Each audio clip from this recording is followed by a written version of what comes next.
નમસ્કાર. અમરેલી જિલ્લાના રાજસ્થળી ગામે ગૌચર જમીન પરથી ગેરકાયદેસર ખનીજ ચોરીનો મામલો. જેસીબી અને ટ્રેક્ટર દ્વારા માટી ખોદીને બહાર લઈ જવામાં આવી રહી હતી ત્યારે ગ્રામજનો સજાગ બન્યા અને આપના નેતા જેડી કથિરિયાને જાણ કરી સ્થળ પર પહોંચીને ખનીજ ચોરી રોકવામાં આવી.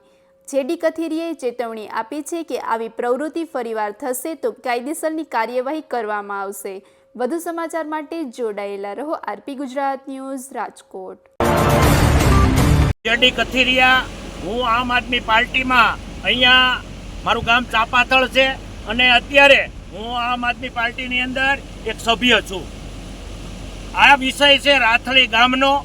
જેવી રીતે જે ગામની અંદર સર્વે નંબર પ્રમાણે જે અન્ય તમામ જ્ઞાતિઓ માટે આ જે જમીન હોય એની અંદરથી કદાચ માટી કાઢવાની હોય તો એ ગામના માટે હોય છે, પરંતુ અહીંયા ભાજપના ઈશારે માટી વેચવાનું કામ ચાલે છે અને વારંવાર આજે તમે જોઈ શકો છો બહેનો અહીંયા, ભાઈઓ, વડીલો, તમામ લોકો અહીંયા આવ્યા છે. તો આ બેશરમો હવે ગામની માટી પણ રહેવા નથી દેતા. એટલે અમે અધિકારીઓના ધ્યાન દોરવા માટે અમે આ વિનંતી કરીએ છીએ. ખૂબ મોટી સંખ્યામાં બહેનો પણ છે, ભાઈઓ પણ છે. આ ખનીજ ચોરી છે, કાયદેસરની અમે કાર્યવાહી કરાવીશું અને જે લોકોના વાહન છે એ વાહનને પણ પુરાવી દઈશું.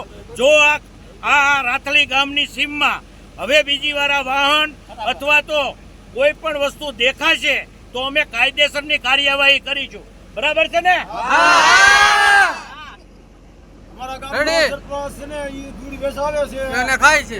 પૈસા ખાઈ જાય છે.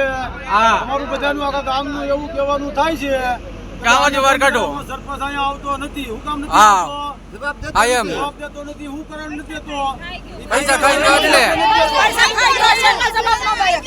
આ ગામો ગામ પ્રશ્નો છે.